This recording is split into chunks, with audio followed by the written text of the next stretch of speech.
누가복음 9장입니다. 누가복음이 9장까지 흘러오는 동안에 예수님이 베푸신 기적들은 더러운 귀신을 쫓아내신 것을 처음 시작으로 수많은 사람들의 병을 고치시고 귀신을 또한 쫓아내 주셨습니다. 그렇게 계속되던 기적은요, 오병이어의 기적을 통해 절정에 달하게 됩니다. 오병이어의 기적의 절정이라고 표현하는 이유는 예수님께서 오병이어 기적 이전까지는 이 병든 사람과 귀신 들린 사람들을 고치시는 의사와 같은 그런 존재셨다면, 오병이어의 기적을 통해서는 입히시고 먹이실 수 있는 그런 분이시기까지 여겨졌기 때문입니다. 오병이어의 기적 이후로 예수님의 인기는 그야말로 이제부터는 하늘을 찌르게 됩니다. 그럴만하죠. 없던 것을 생기게 하신 분이십니다.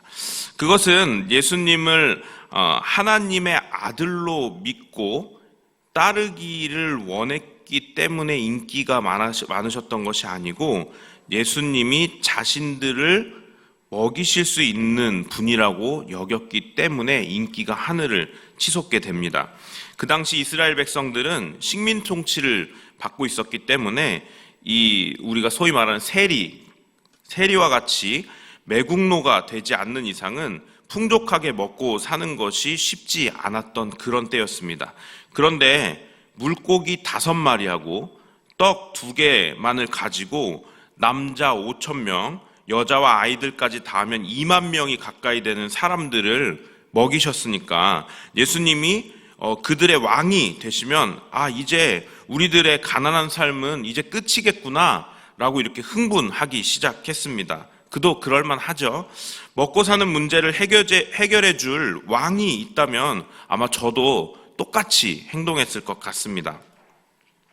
그런 예수님의 기적과 인기를 바로 옆에서 경험했던 제자들, 그야말로 하늘을 나는 기분이 아니었겠습니까? 자기를 제자로 불러주신 분이 이런 분이셨어? 라고 아마 놀라면서 또한 이제 내 인생 폈다 라고 생각했을 수도 있습니다. 이런 분이 자신을 택해 주신 것만으로도 다른 사람들에게 자랑할 만했고 자랑거리가 됐을 것이고, 그분이 왕이 되신다면 제자로 택함받은 자신들은 아마 그 나라의 높은 위치를 차지할 것이 분명했기 때문이죠. 그런 배경에서 오늘 말씀의 묵상은 시작이 됩니다. 여러분, 제자들은요 흥분했습니다. 그야말로 흥분할 수밖에 없었죠. 오병이어 기적 이후 예수님을 향한 그 사람들의 태도가 바뀌었기 때문이죠. 이제부터는 예수 그리스도를 왕으로 삼으려고 사람들이 수군거리기 시작합니다. 예수님의 가장 가까운 곳에 있었던 제자들은 아까도 표현했지만 정말 하늘을 나는 기분이었을 것입니다. 이제는 인생이 편 기분, 자기 자신이 자랑스러운 그런 엄청난 자부심으로 가득했을 것입니다. 그렇게 예수님이 왕이 되시면요, 자신들은 어떻게 될지 큰 기대에 부풀어가고 있었을 때쯤, 바로 그때 예수님께서는 전혀 이해할 수 없는 말씀을 하십니다. 이렇게 말씀하시죠. 얘들아, 들어봐라. 내가 많은 고난을 받고 장로들과 대제사장들과 서기관들에게 버림받아 죽은 다음에 3일째 되는 날 다시 살아날 거야 라고 이런 말씀을 하십니다. 이 말씀이 하는 때가 어느 때냐면, 예수님의 인기가 하늘을 치솟아서 조금만 있으면 이제 정말 왕이 되겠구나 할 만큼 주변에 있는 모든 사람들이 예수 그리스도를 인정하는 그런 때에 갑자기 뜬금없이 내가 사람들에게 내침받아 죽게 될 거야 라고 말씀하시는 거예요. 세상에서 가장 인기 있는 사람이, 세상에서 가장 인정받는 사람이 그런 말을 하니까 이해를 못하겠죠. 그래서 제자들은요 이렇게 생각했을 것입니다. 예수님, 무슨 뚱딴지 같은 소리예요. 지금 예수님의 인기면 장로, 대제사장들, 서기관들도 감히 함부로 할 수 없는 그야말로 가장 인기 있고 가장 힘을 가지고 있는 사람인데다가 백성들도 예수님을 왕으로 삼으려고 하는데 누가 예수님을 죽인다는 거예요. 그리고 이런 기적을 베푸시는 예수님을 해할 만한 능력을 가진 사람이 누가 있겠습니까? 라고 제자들은 분명히 생각했을 것입니다. 그렇게 제자들은요, 예수님의 죽음에 대한 첫 번째 말씀을 들었을 때 이게 무슨 말인가 하면서 전혀 이해하지도 못하고 그리고 받아들일 수도 없었을 것입니다. 그 말씀 이후에 또 8일쯤 되어서는 한술 더 떠서 예수님께서 하나님의 아들 되심이 제자들에게 정확히 목격되는 사건이 있습니다. 모세와 엘리야와 함께 대화하고 계시는 장면을 제자들이 목격한 것이죠. 바로 어제 말씀이었습니다.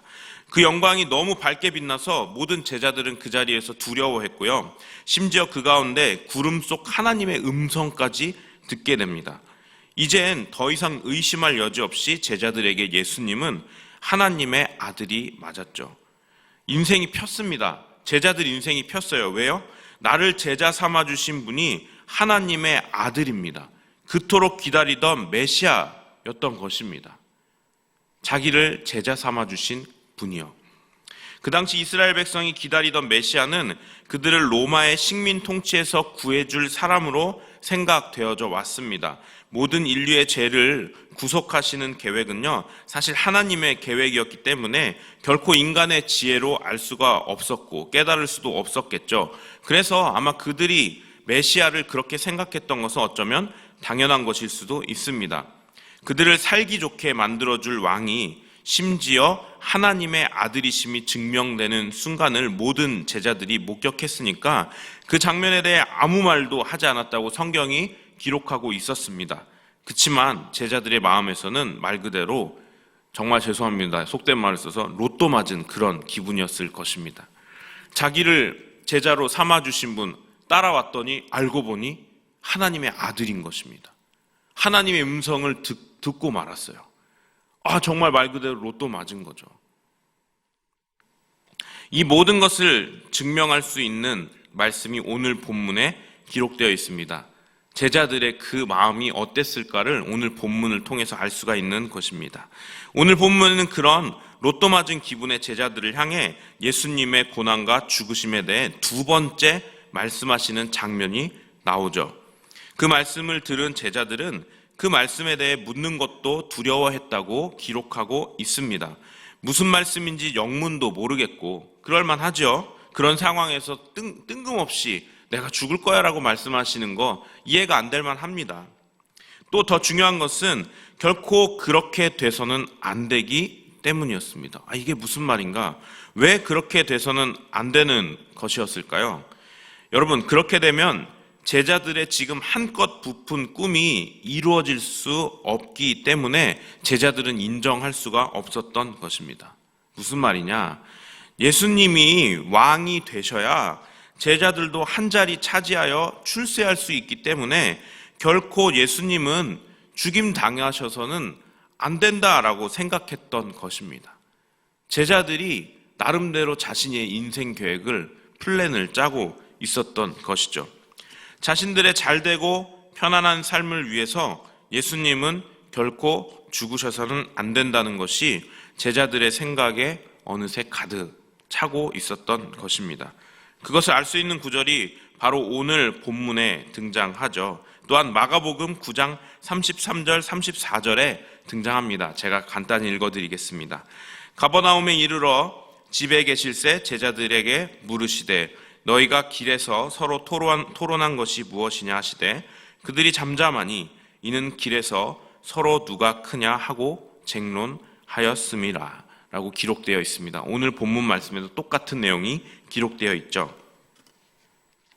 제자들 사이에서는 벌써 예수님이 왕이 되시면 누가 어떤 자리를 차지하게 될지 벌써부터 논쟁이 일어나고 있었던 것입니다. 이 논쟁들은 예수님이 자신이 죽으실 것에 대해 세 번째로 말씀하신 직후인 마가복음 10장 35절에 가서 절정에 달하게 됩니다.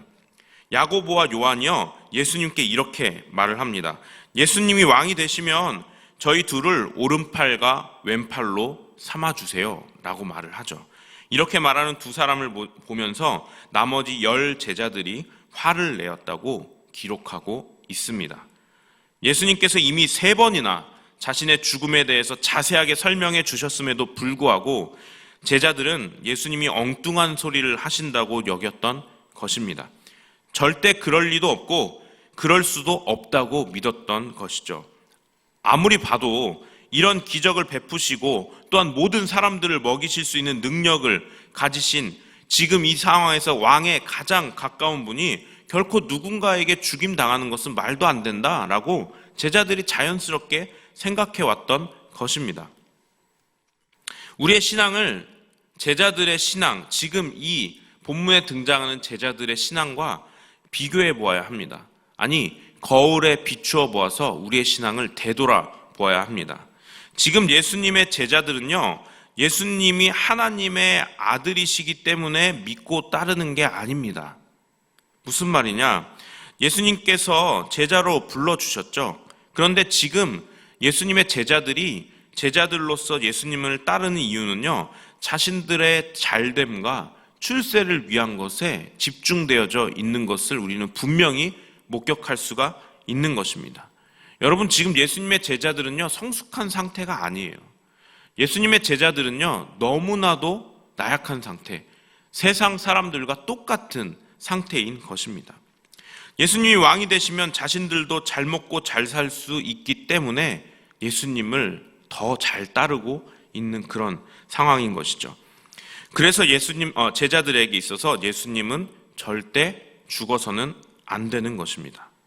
마가복음 8장에서 오병이어 기적 다음에 또다시 7병이어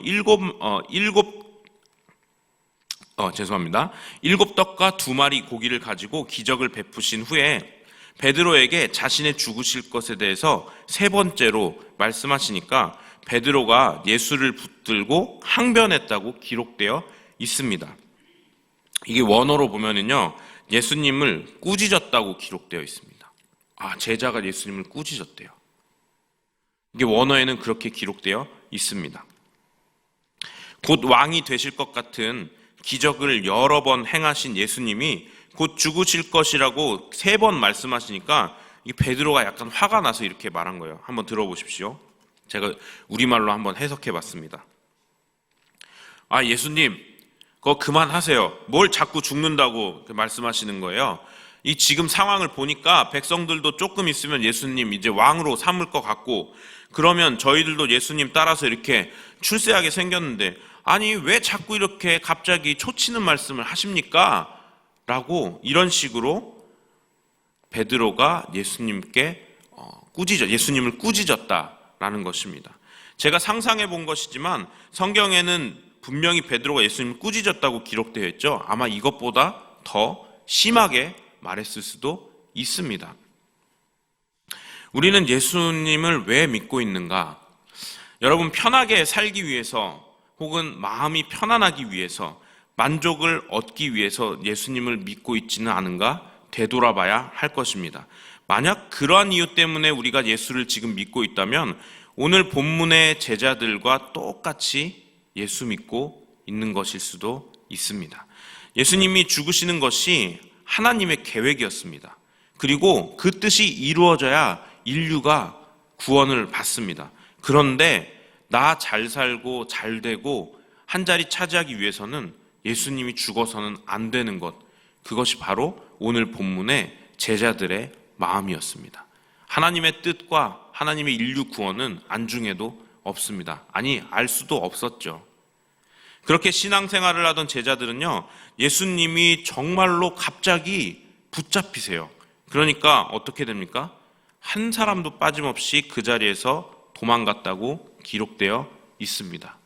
이제까지 생각했던 자신들의 생각과 예수님이 완전 다른 방향으로 가시니까 그 자리에서 뿔뿔이 흩어져 버린 것입니다. 예수님을 따르던 이유가 명백하게 밝혀진 것이죠. 성령 받기 전에 제자들의 모습은 딱 이런 모습이었습니다. 성령 받은 후엔 180도 달라지죠. 하나님의 그 성령에 충만하니까 하나님의 뜻대로 살아가지만 예수님이 죽으시기 직전까지 제자들의 모습은 세상 사람들과 별반 다름없는 그런 모습이었습니다. 잘 먹고 잘 살기 위해 예수 믿고 있으면 예수님 잘못 믿고 있는 것입니다. 여러분, 잘 먹고 잘 살기 위해 믿는 것은 나를 위해 믿는 것이기 때문이죠. 나 행복하려고 믿는 것이기 때문입니다. 예수 믿음으로 인해서 잘 먹고 잘 살게 되는 복을 얻을 수 있습니다. 물론이죠. 예수님 믿으면 충분히 그렇게 해주실 수 있는 그런 분이 바로 우리 예수님이십니다. 하지만 아닐 수도 있습니다. 꼭 잘 먹고 잘 살지 못할 수도 있습니다. 예수님께서 이렇게 말씀하셨죠. 인자는 머리 둘 곳도 없다 하셨습니다. 잘 먹고 편안하게 사는 것, 신앙생활을 잘하고 못하고 하는 전혀 상관없을 수도 있는 것입니다. 다만 나를 향하신 하나님의 뜻과 계획에 의해서 내가 부하든지 가난하든지가 나뉘게 되는 것입니다. 부여하고 평안히 산다고 신앙생활을 꼭 잘하는 것도 아니요, 가난하고 불안하고 정말 풍랑 같은 인생을 지금 살고 있다고 해서 신앙생활을 잘못하고 있는 것도 아니라는 것입니다. 신앙생활은 나를 위해서 예수를 믿는 것이 아니고 나를 부인하기 위해서 예수를 믿는 것이라고 분명히 예수님이 말씀하셨습니다. 그래서 예수님께서 오늘 본문 이전인 9장 23절에서 이렇게 말씀하셨습니다. 제가 한번 읽어보겠습니다. 나를 따라오려거든 자기를 부인하고 날마다 제 십자가를 지고 나를 따를 것이니라. 누구든지 제 목숨을 구원하고자 하면 잃을 것이요, 누구든지 나를 위하여 제 목숨을 잃으면 구원하리라.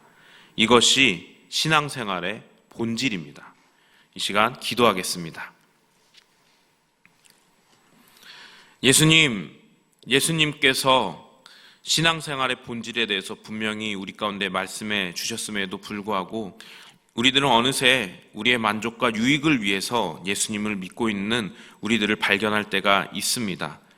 우리가 행복하기 위해 예수님께서 우리의 소원을 이루어 주셔야 하기 때문에 우리가 예수님을 붙잡고 늘어지는 그런 신앙생활을 하는 경우가 많이 있습니다. 하나님, 우리의 신앙생활을 다시 한번 거울에 비추어 봅니다. 오늘 본문의 제자들과 같이 신앙생활을 하지 않게 하시고, 하나님, 우리가 하나님을 사랑하는 마음으로 하나님 내가 자기 부인하며 살아가기 위해 십자가를 지기 위해 그런 삶을 살기 위하여 예수 그리스도를 믿는 성숙한 신앙생활 할 수 있도록 인도하여 주시옵소서. 오늘 하루의 삶이, 그리고 하나님 나라에 입성하는 그 날까지 우리의 신앙이 그렇게 성숙한 신앙이 되게 인도하여 주시옵소서. 예수님의 이름으로 기도합니다. 아멘.